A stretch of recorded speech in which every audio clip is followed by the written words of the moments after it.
Hi guys, welcome to Off Grid Chris. We're in the polytunnel today and I'm going to be bringing you through how I transplant my tomatoes. Now this method will only really work with indeterminate types, which means they're indeterminate, so they will grow until the season says right it's time to stop or you cut the tops off. Your determinate types, which are determined how many fruit trusses they're going to produce, won't work this way because, well, you'll see in a bit anyway what I end up doing. But our soil last year wasn't the best in here. We used clay soil from outside. It's the main one that we got. We've worked with it throughout the winter, which is looking all right now. And I've just added, if you just look on this top bit here where I've laid the tomatoes out, I've just added about 2 inches worth of soil that we found under some nettles in there. So the nettles being on top should be a good sign that it's nice and fertile.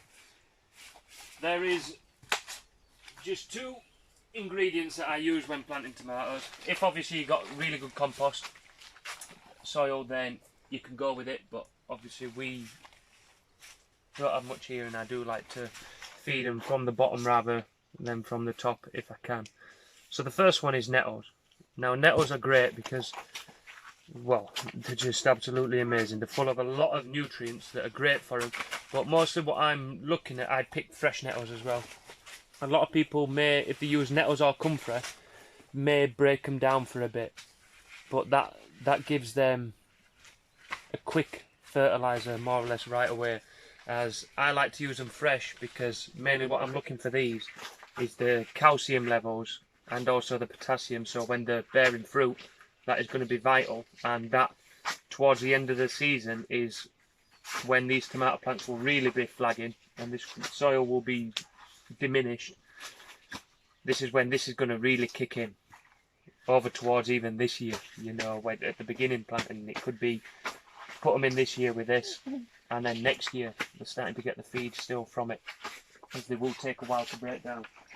And then the next one is wood ash. So here is ash just from purely wood. I'm going to sort Billy out while he's tied himself up. And then this here, we're looking at the potash for this.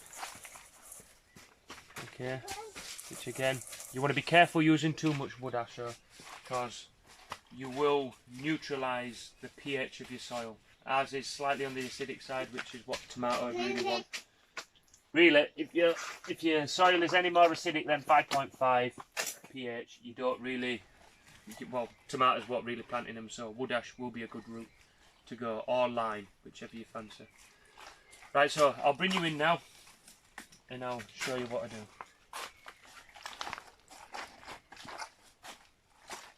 So first off, we get some nettles, and we just place it. Oh, actually, first. Whoa! We've got back. So I've dug these holes here, and before I went to collect the nettles, I filled it halfway with water. That is where the water will settle for a bit. If you pour water in and it drains straight away, keep water in the holes until you have a level. Like if you look at this one here, you'll see. So come on in. You'll see that it's still got a depth of water within it. That's the hole that we're going to be planting in here. Hasn't. So this is to make sure that they're well watered in.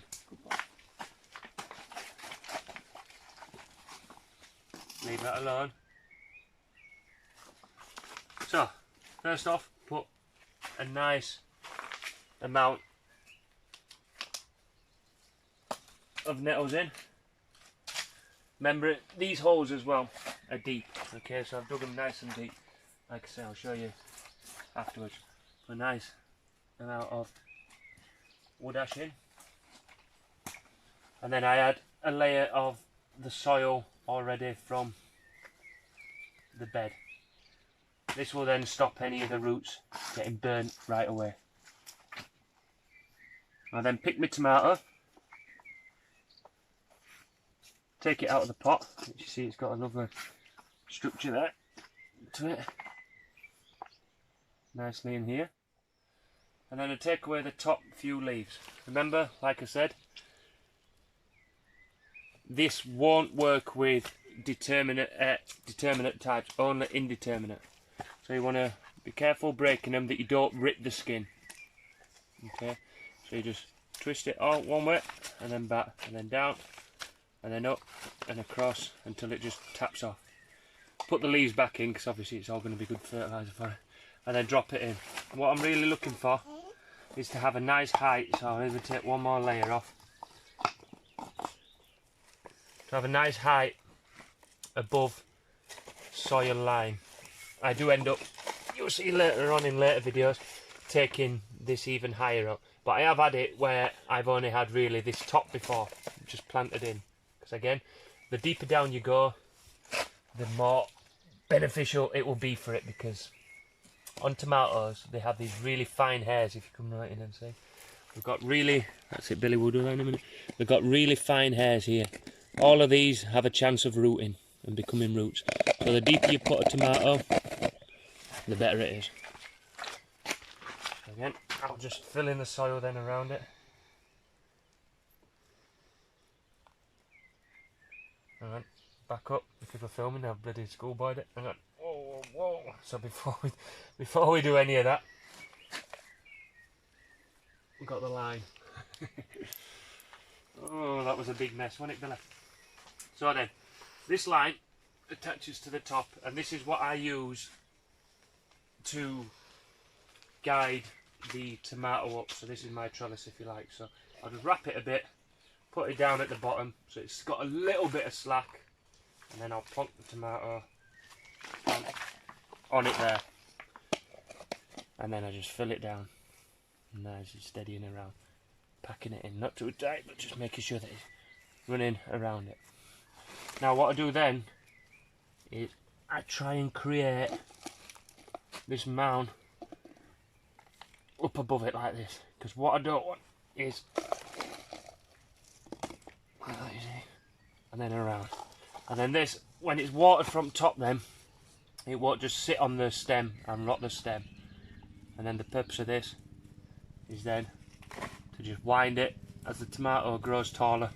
You just keep winding it around and winding it around, and it'll just sit on it and grow up nicely.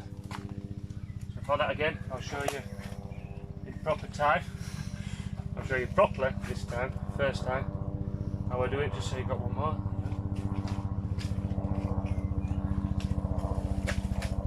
So come around this side then, for sure.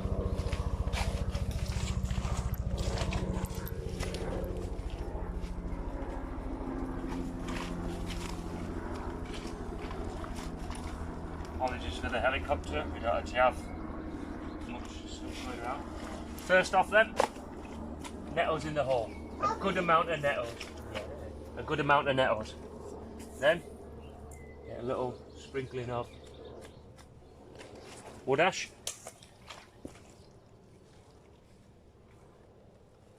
Bit of soil from the hole itself. No more, Billy, that's it.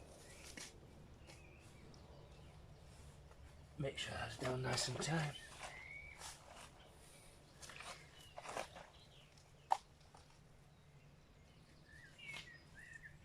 Then you don't want to forget your string. If this is the method you're going for, if you just want to stake it, then that's perfectly fine.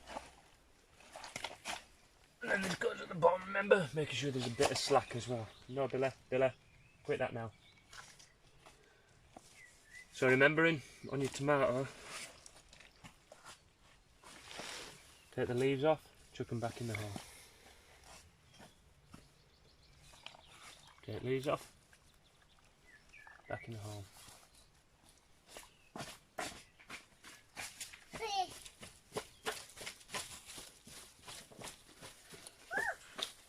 I'll probably go even one more.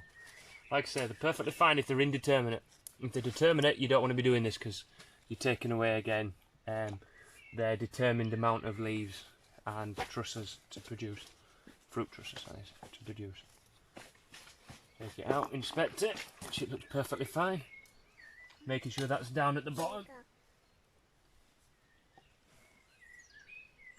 and then I drop the line down and fill it in.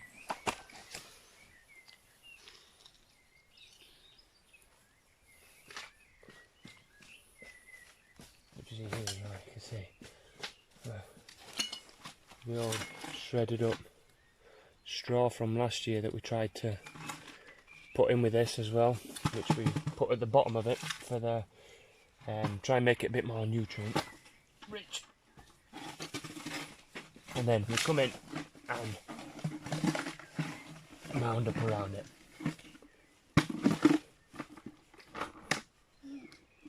Wrap the tomato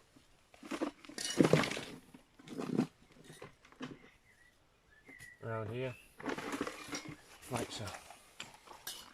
You can see how nice and simple it is how I do it there. And then they just grow up here, nice and steady up on the side, and then there will be obviously more going in each of these holes and all the way down there. And we're going to have some more in this bed, in the middle, another row down there, and then same down at the bottom down there. Just before we go, I'll let you know that with the tomatoes, once they're in the ground, I don't actually water them for the first week. Obviously I'll give the ground around it a good drenching, which is, it'll help it with the transplant shock and the rest of it. But what I want to do is I want it to try and find its own water source, so the roots will go deeper in, it will send more roots out, and it will try and find the water there instead of it just being just around on the surface level. Okay, I hope you found this video interesting. If you did, don't forget to like it, subscribe to the channel for more awesome content if you're not already subscribed. Until then, I'll see you next time.